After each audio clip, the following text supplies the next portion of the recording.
Hey everyone, welcome back to our channel. So today I'm going to show you how you can unlink your Facebook account from your Ubisoft account so that they no longer interact with each other.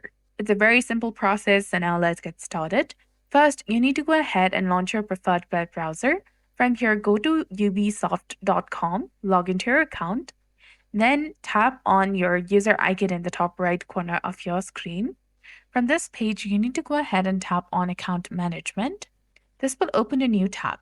Now make sure that you're on the account information page. From this page, go to account information. Now scroll down from this page and here you'll get the section of linked accounts. You can see that the Facebook has been linked to my Ubisoft account. Now tap on unlink, check this box and then tap on unlink again, which is highlighted in blue color, and you'll be done. This will disconnect your Facebook from your Ubisoft account, and Ubisoft will unlink the accounts and they will no longer be connected. So that's it. I hope you found this video helpful. If you did, please like, share, and subscribe. Thanks for watching.